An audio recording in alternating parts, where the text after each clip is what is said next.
بسم اللہ الرحمن الرحیم۔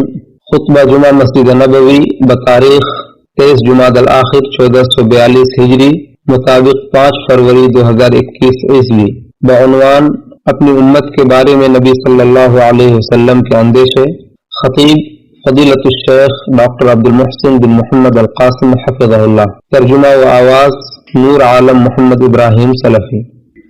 یقیناً تمام تعریفیں اللہ کے لیے ہیں، ہم اس کی حمد بیان کرتے ہیں، اسی سے مدد چاہتے ہیں، اسی سے مغفرت طلب کرتے ہیں، اور ہم اپنے نفسوں کے شر سے اور برے اعمال سے اللہ کی پناہ چاہتے ہیں۔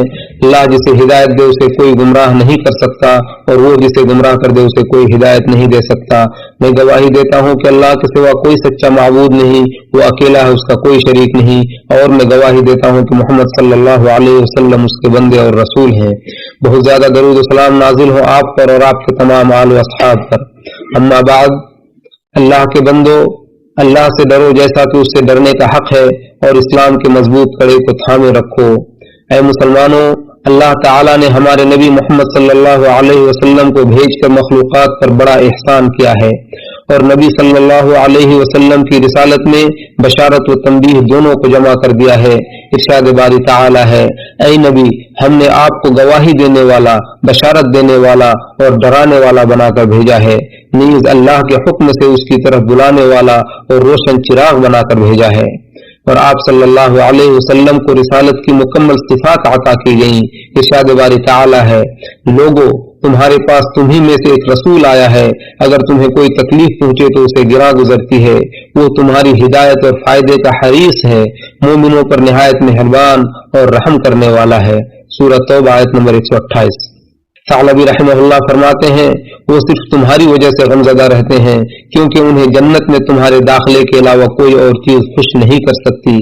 نبی صلی اللہ علیہ وسلم اپنی امت کے لیے مشفق و خیر خواہ ہیں، اور امت کے لیے ان کی کمال خیر خواہی کی علامات میں سے یہ ہے کہ آپ صلی اللہ علیہ وسلم اپنی امت کے بارے میں مختلف قسم کے اعتقادات اور اقوال و افعال سے ڈرتے تھے، اور نبی صلی اللہ علیہ وسلم کا ان چیزوں کا بیان کرنا اس بات کی دلیل ہے کہ امت کے افراد ان سے آزمائے جائیں گے اور وہ چیزیں ان کے درمیان ظاہر ہوں گی۔